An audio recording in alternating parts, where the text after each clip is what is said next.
El documento que lo cambió todo, la mañana en que la identidad del príncipe Harry se quebró. Durante mucho tiempo, la idea de la muerte o de la pérdida definitiva fue para él una negación persistente. Durante mucho tiempo no creí que se hubiera ido de verdad, confesó alguna vez, aferrado a la convicción íntima de que ciertas personas no abandonan jamás a quienes aman.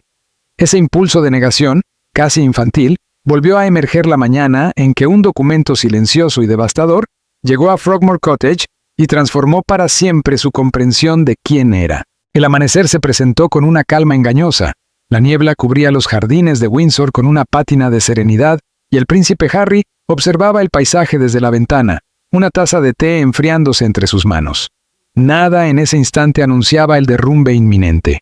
El sobre había llegado por canales tan discretos que ni siquiera el personal del palacio conocía su existencia. Sellado con cera sin marcas, sin remitente, solo llevaba una anotación manuscrita de trazos tan precisos que parecían tallados más que escritos. Cuando Harry rompió el sello, el leve crujido del papel resonó en la estancia silenciosa. Meghan había salido con los niños al parque, una rutina cotidiana que, en retrospectiva, parecería pertenecer a otra vida. El documento llevaba el membrete de uno de los laboratorios genéticos más prestigiosos de Europa, instituciones acostumbradas a trabajar para casas reales con un grado de confidencialidad absoluto.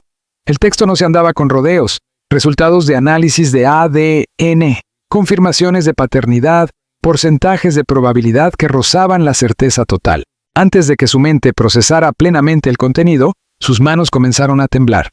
Las cifras contaban una historia incompatible con casi 4 décadas de verdad asumida. Según los hallazgos, los marcadores genéticos esperables entre padre e hijo presentaban discrepancias que quedaban fuera de cualquier posibilidad biológica. Charles, el hombre al que había llamado padre durante 39 años, el futuro rey que caminó a su lado tras el féretro de Diana, no compartía con él vínculo genético alguno. La de la habitación pareció inclinarse. Harry se dejó caer en el brazo del sofá, aferrando el documento con dedos que se volvían blancos. Las preguntas se agolparon con vértigo. ¿Quién había ordenado la prueba? ¿Cómo habían obtenido su material genético? ¿Quién más conocía esos resultados? Las implicaciones trascendían la identidad personal y alcanzaban el corazón mismo de la monarquía. La línea de sucesión, la posición de sus hijos, la legitimidad simbólica de su lugar dentro de la institución. Mientras tanto, afuera, un jardinero recortaba los setos con precisión metódica. El sonido rítmico de las tijeras contrastaba con el caos interior. En el reflejo del cristal, Harry buscó respuestas en su propio rostro. El cabello rojizo, emblema indiscutible de su vínculo con Diana, parecía ahora burlarse de él con preguntas sin voz. La forma de su mandíbula, la mirada, cada rasgo familiar exigía una reevaluación dolorosa. El informe no se limitaba a negar una filiación. Adjuntaba páginas de metodología, protocolos de custodia de muestras y análisis comparativos ejecutados con un rigor científico que no dejaba margen para el error. Alguien había invertido tiempo y recursos extraordinarios para que esos resultados resistieran cualquier escrutinio. Las fechas indicaban que la prueba se había realizado meses atrás. La verdad había existido en la sombra, en manos desconocidas, con fines imposibles de anticipar. El teléfono reposaba sobre la mesa, mudo y amenazante. ¿A quién llamar con una información capaz de detonar la monarquía?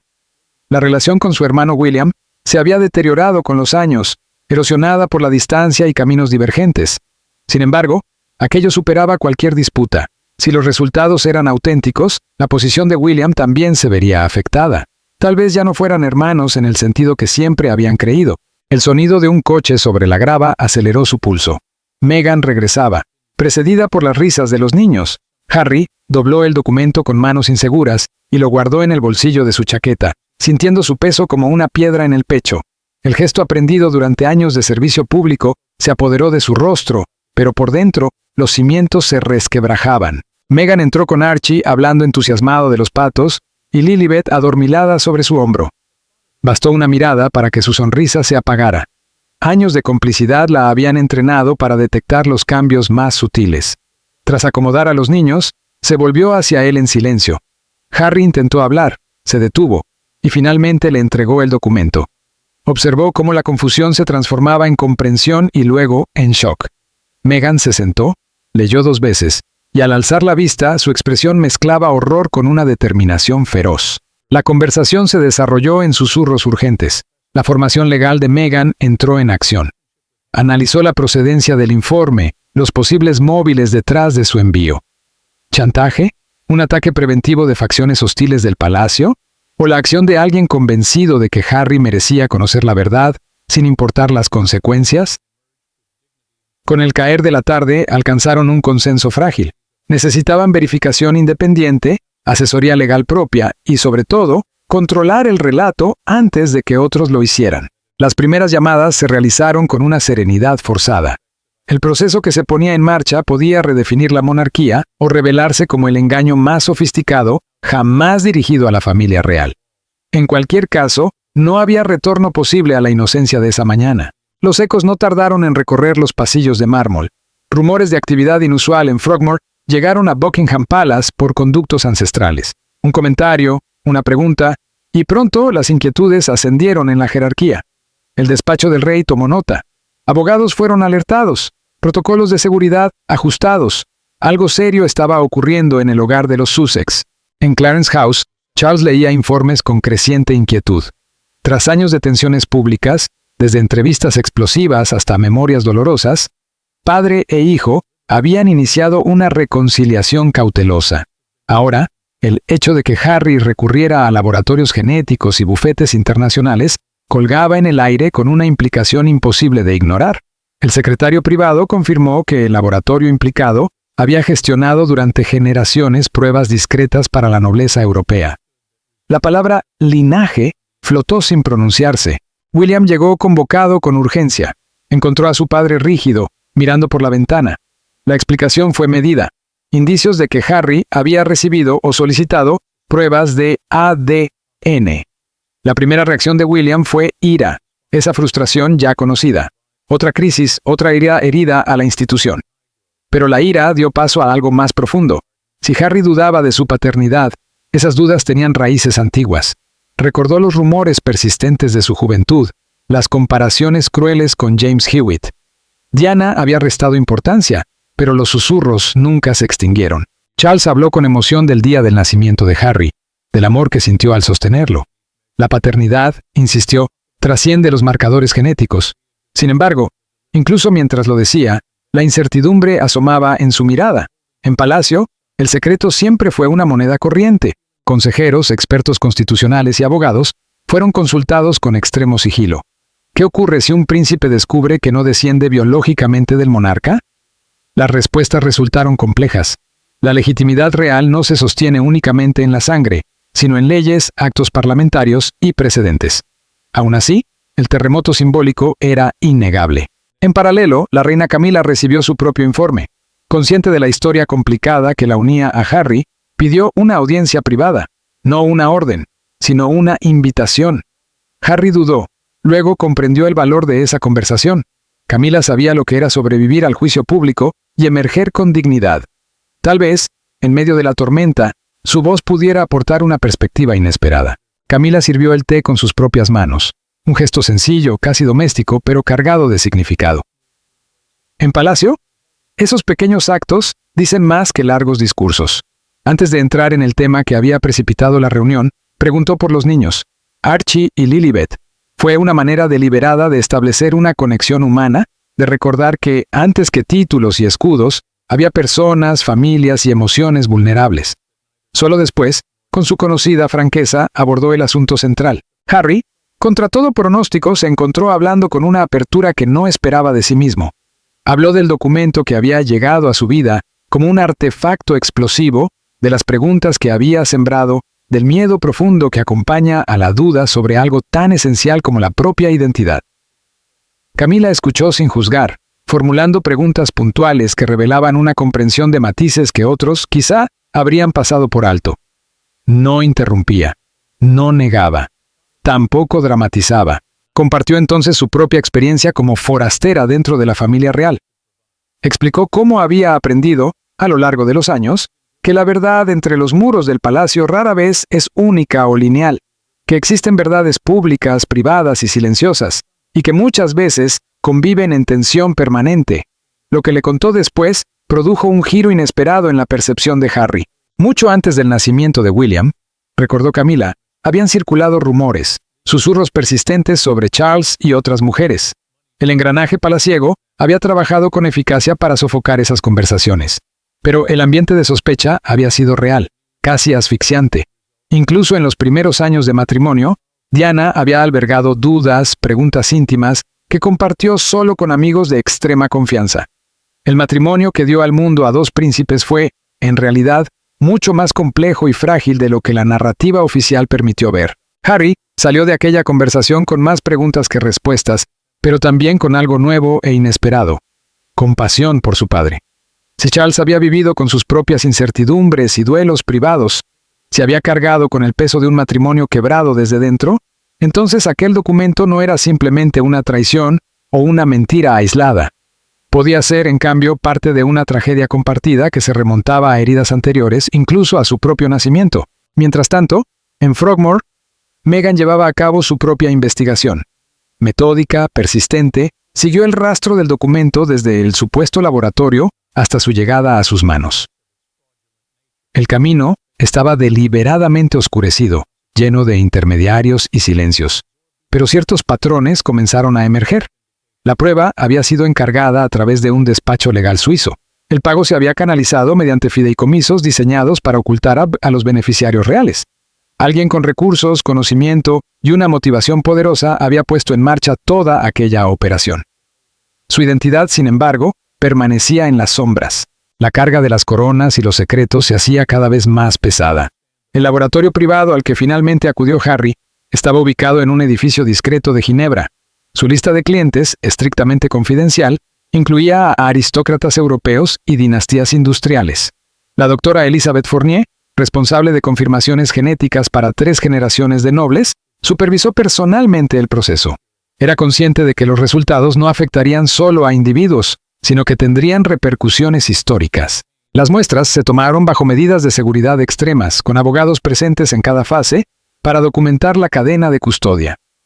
Meghan permaneció a su lado en todo momento, recordándole la vida que habían construido lejos de los muros del palacio.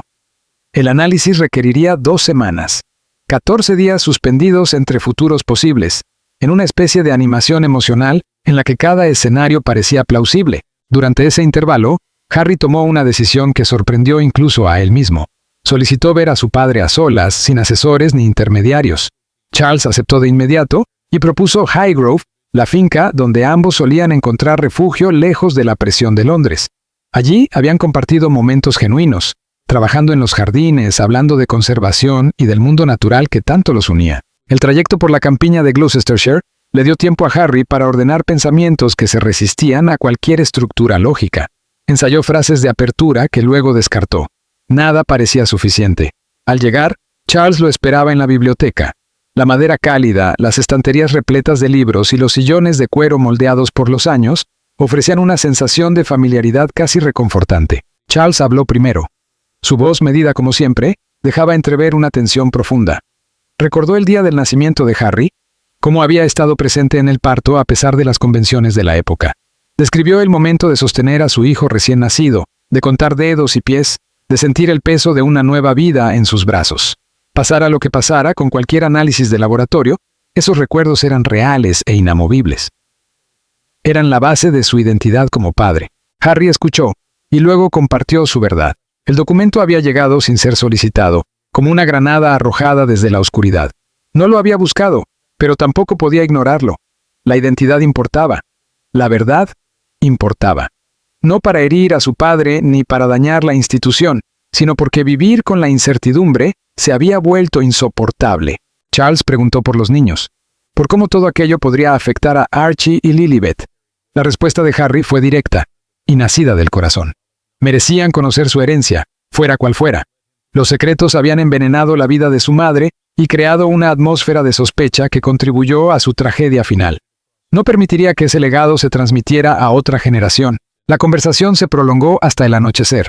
2 hombres enfrentándose a cuestiones que trascendían sus roles de rey y príncipe. Charles confesó dudas que nunca había verbalizado, incluso anteriores al nacimiento de William. Diana era muy joven cuando se casaron, apenas 20 años, y él estaba sometido a una presión enorme para producir herederos.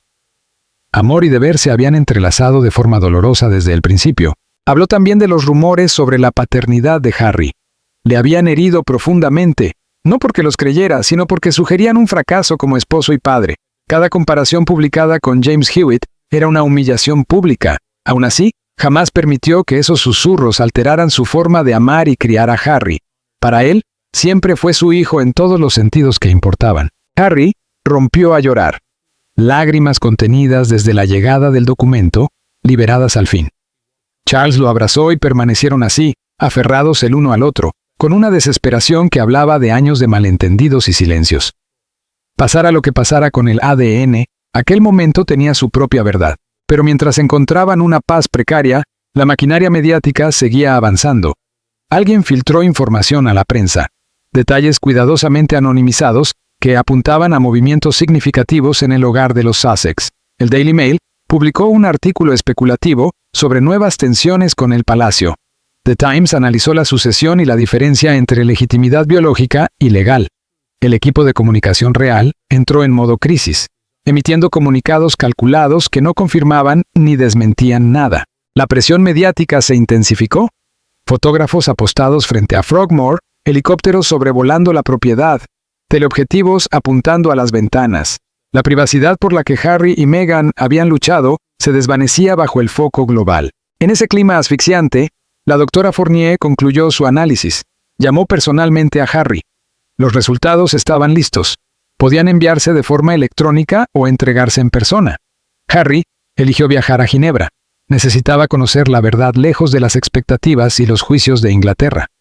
Meghan lo acompañó en el vuelo privado, con las manos entrelazadas y pocas palabras. Todo ya había sido dicho en noches de insomnio. La consulta estaba diseñada para la discreción absoluta. Paredes insonorizadas, ventanas sin vistas. La doctora colocó sobre la mesa varias páginas de análisis genético que reducían la complejidad humana a marcadores y probabilidades. El resultado fue claro y contundente. Contradecía por completo el documento original. Según el laboratorio de Fournier, utilizando protocolos distintos y muestras comparativas fiables, la relación genética entre Harry y Charles era inequívoca. La probabilidad de paternidad superaba el 99,9%, el máximo que la ciencia moderna puede ofrecer. Harry era por cualquier medida biológica el hijo del rey. El alivio fue inmediato y físico. Meghan apretó su mano mientras la doctora explicaba cómo el primer documento había sido una falsificación elaborada. El laboratorio cuyo membrete aparecía existía, pero no tenía registro alguno de pruebas relacionadas con el duque de Sussex. Alguien había creado una mentira sofisticada, con cadenas de custodia falsas y resultados fabricados. Los abogados del príncipe Harry ya estaban en movimiento incluso antes de aterrizar. La investigación comenzó siguiendo el rastro del documento falsificado, reconstruyendo su recorrido inverso hasta un despacho legal suizo que había funcionado como intermediario inicial. Se examinaron flujos de dinero, se analizaron transferencias encubiertas y, dentro de los márgenes permitidos por la ley, se interceptaron comunicaciones. El responsable había trabajado con inteligencia y previsión, cubriendo sus huellas con notable habilidad. Sin embargo, como ocurre en toda operación compleja, ningún engaño es perfecto cuando se lo somete a un escrutinio constante y multidisciplinar.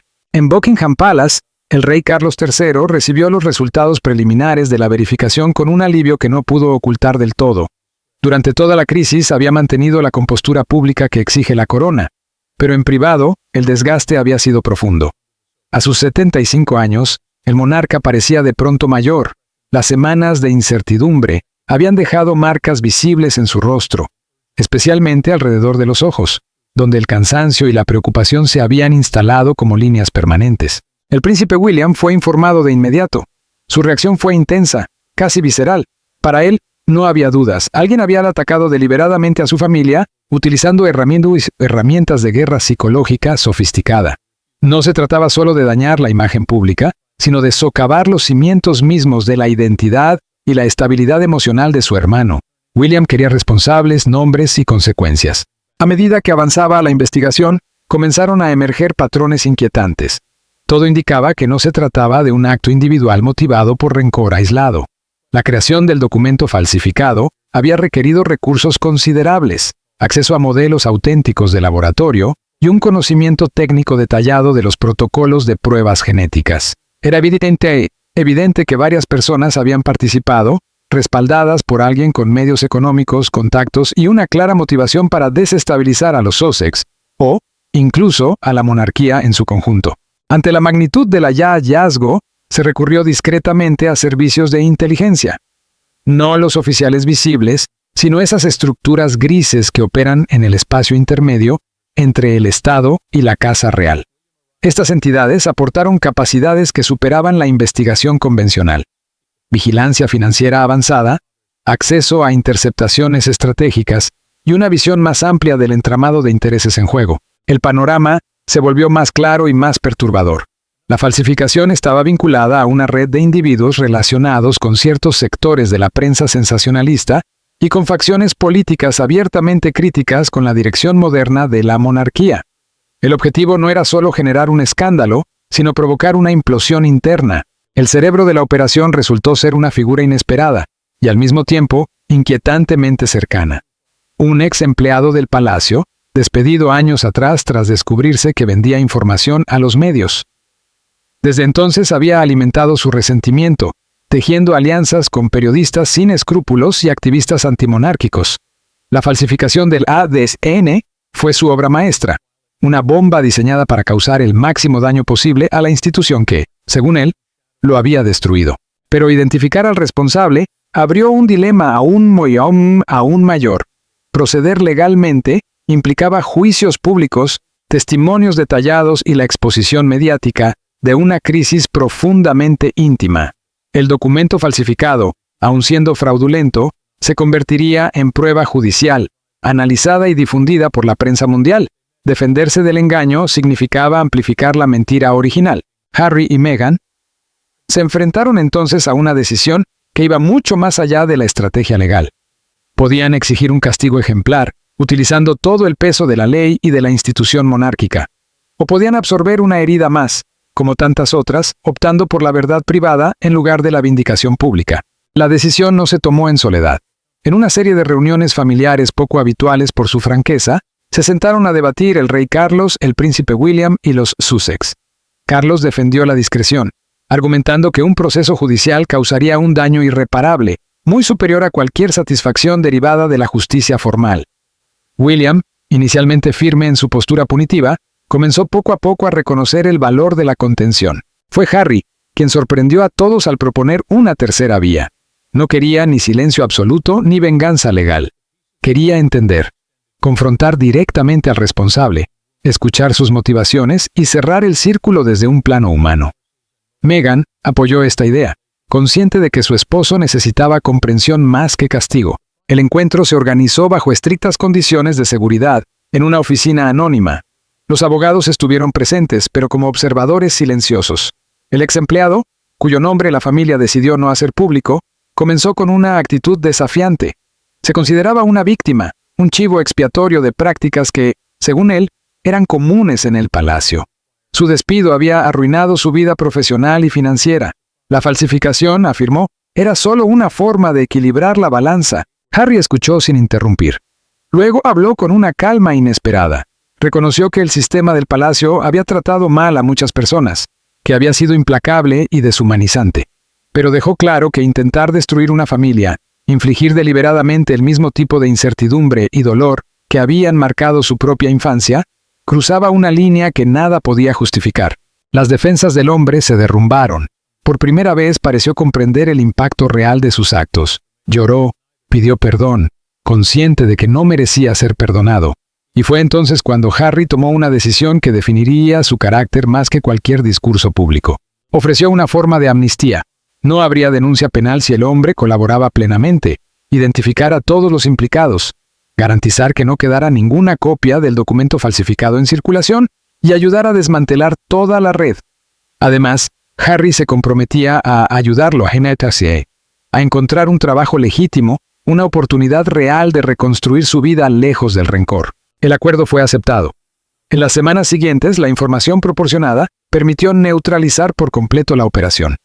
Las copias fueron localizadas y destruidas. Los implicados recibieron advertencias formales. Cualquier intento de reactivar el plan tendría consecuencias legales inmediatas. La bomba fue desactivada antes de estallar. La crisis pasó, pero dejó huellas profundas. Harry y Meghan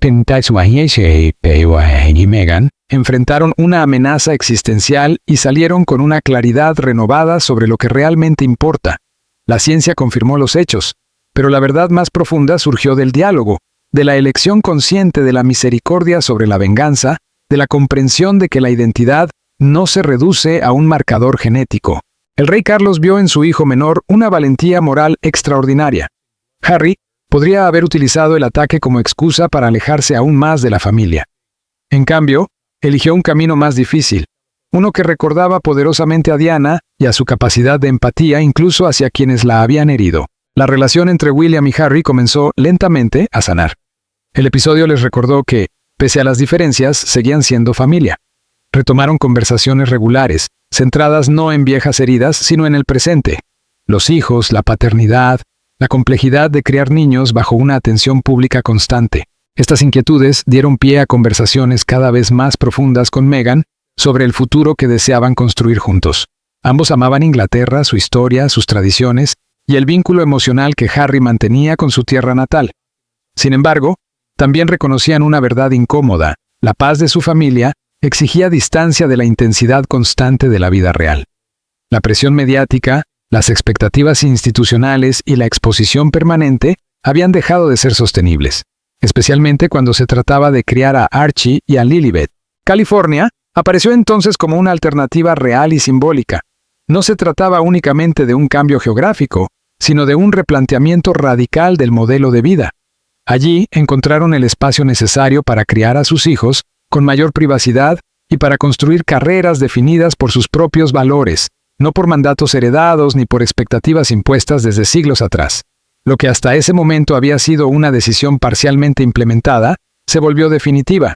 Estados Unidos se convertiría en su hogar principal. Sin embargo, la distancia no significó ruptura ni renuncia a los lazos familiares.